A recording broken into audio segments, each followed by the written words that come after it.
আজকে যদি সরকার দৃঢ়তার সাথে নিজেদের অবস্থান ঘোষণা করে তাহলে এই মানুষের মধ্যে ঐক্যের জায়গা ফিরে আসবে, রাজনৈতিক স্থিতিশীলতা ফিরে আসবে।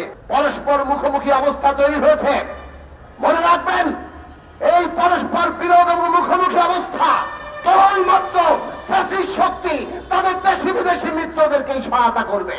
যদি শ্রমিকদের অধিকার নিশ্চিত করা না যায়, তাহলে শ্রমিকদের যদি যুক্ত না করা যায়, তাহলে এই যাত্রা সম্পন্ন হবে না।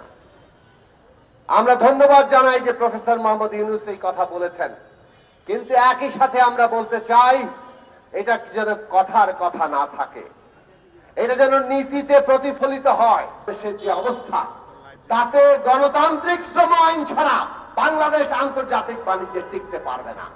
অতএব মালিক শ্রেণী সরকার সমস্ত পলিসি মেকারদের আমরা বলতে চাই, আজকে বাংলাদেশে যদি একটা বিরাট সম্ভাবনার জায়গা থেকে আমরা আমাদের পুরো রাষ্ট্র, আমাদের অধিকার, আমাদের মর্যাদার প্রশ্নগুলোকে নতুন করে না ভাবি, তাহলে এই বাংলাদেশের উন্নতি আমরা নিশ্চিত করতে পারবো না। শ্রমিকের অধিকার না দিয়ে বাংলাদেশ আর এক পাও এগোতে পারবে না।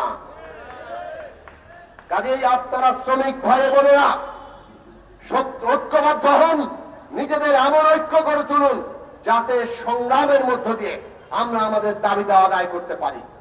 সংগ্রাম ছাড়া মনে রাখবেন কোন দাবি আদায় হবে না। এমনকি এত বড় অভ্যুত্থানের পরেও লড়াই ছাড়া কিন্তু দাবি আদায় হচ্ছে না, এইটা বারবার মনে রাখবেন। যতক্ষণ আমরা লড়াই করছি ততক্ষণ আমরা জীবন্ত আছি, ততক্ষণ আমাদের সামনে ভবিষ্যৎ আছে।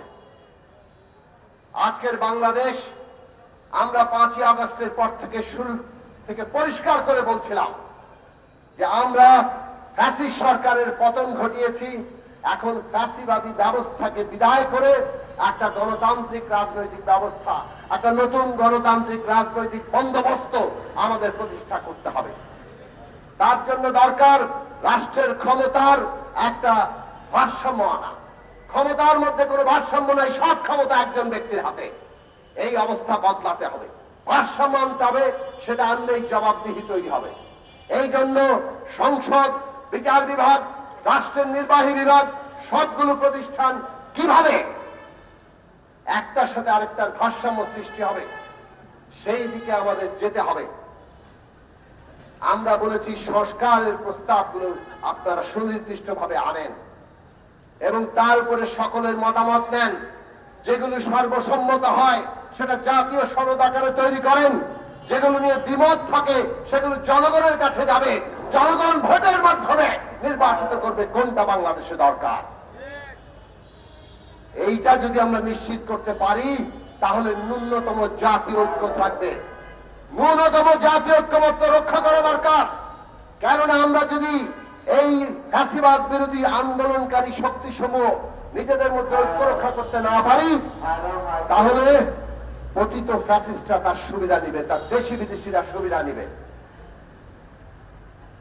আজকে সেই কারণে আমরা বলেছি বিচার, সংস্কার এবং নির্বাচন, এই তিনটি বিষয়ের সুস্পষ্ট রোডম্যাপ সরকার ঘোষণা করুক, তাতে রাজনৈতিক স্থিতিশীলতা আসবে। কিন্তু আমরা দেখলাম এই বিষয়ে সরকার নানা পক্ষের চাপে অথবা নানা কারণে যেভাবে সুস্পষ্ট রোডম্যাপে যাওয়া দরকার ছিল সেটা যাননি।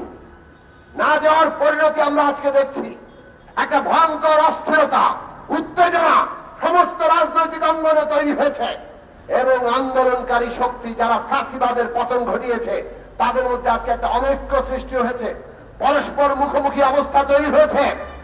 মনে রাখবেন এই পরস্পর বিরোধ এবং মুখোমুখি অবস্থা কেবলমাত্র ফ্যাসিস্ট শক্তি তাদের দেশি বিদেশি মিত্রদেরকেই সহায়তা করবে।